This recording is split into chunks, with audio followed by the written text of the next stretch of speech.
राहुरी विधानसभा पोटनिवडणुकीत दोन्ही दादा आमने-सामने. अक्षय कर्डिले यांना भाजपची अधिकृत उमेदवारी जाहीर. प्राजक्त तनपुरे अपक्ष रिंगणात उतरणार. राहुरी विधानसभा मतदारसंघातील पोटनिवडणुकीच्या पार्श्वभूमीवर राजकीय हालचालींना मोठा वेग आला आहे. राहुरी नगर पाथर्डी विधानसभा मतदारसंघातील राजकीय वातावरण ढवळून निघालं आहे. या निवडणुकीच्या अनुषंगाने माजी मंत्री प्राजक्त तनपुरे यांनी मतदारसंघातील अनेक गावात जाऊन जन आशीर्वाद यात्रा करून चाचपणी केली आहे. कार्यकर्त्यांच्या म्हणण्यानुसार प्राजक्त तनपुरे हाच आमचा पक्ष असा सूर आल्याने तनपुरे आता अपक्ष निवडणूक लढवणार.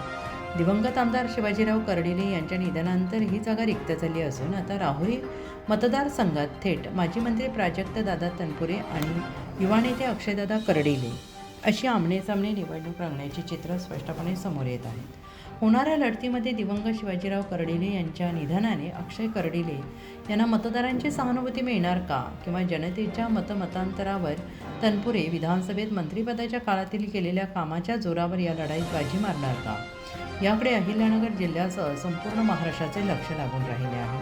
भारतीय जनता पार्टीकडून दिवंगत शिवाजीराव कर्डिले यांचे चिरंजीव तथा जिल्हा बँकेचे संचालक अक्षयदादा कर्डिले यांना भाजपाची उमेदवारी जाहीर झालेली आहे. अक्षयदादा कर्डिले यांनी मतदारसंघात मतदारांच्या गाठीभेटीवर मोठ्या प्रमाणात जोर दिलेला असून मतदारसंघातील अनेक गावात जाऊन मतदारांच्या आणि कार्यकर्त्यांच्या गाठीभेटी घेतल्या आहेत.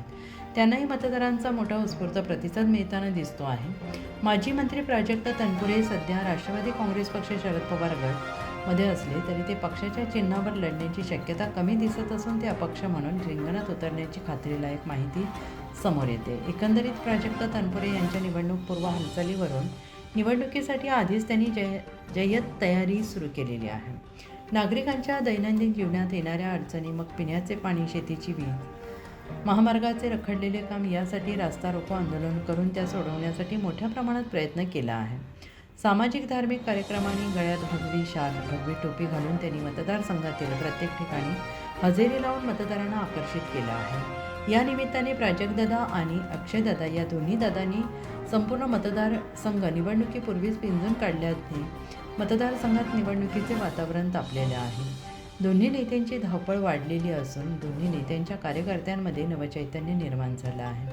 आणि याच अनुषंगाने शिवसेना ठाकरे गटाचे रावसाहेब खेवरे, शिवसेना शिंदे गटाचे राजाभाऊ शेट्टे, स्वराज्य पक्षाचे ज्येष्ठ नेते साहेबराव म्हसे, मनसेचे ज्ञानेश्वर गाडे, वंचितकडून संतोष शेळके, स्वाभिमानी शेतकरी संघटनेकडून सुरेश लांबे यांच्यासह अनेक अपक्ष उमेदवारांनी निवडणूक रिंगणात उतरण्याची तयारी सुरू केली आहे. मात्र मतदारसंघात एकंदरीत वातावरण पाहता प्राजक्त तनपुरे यांच्या विरोधात अक्षय कर्डिले हीच लढत निर्णायक ठरण्याची चिन्ह दिसून येत आहेत. त्यामुळे राहुरी विधानसभा पोटनिवडणुकीत आता मोठी रंगत निर्माण झाली असून कार्यकर्त्यांची उत्कंठा शिगेला पोहोचली आहे. दोन्ही दादांच्या कार्यकर्त्यांकडून सोशल मीडियावर स्तुतिसुमनांची मोठी उधळण होताना पाहायला मिळते आहे.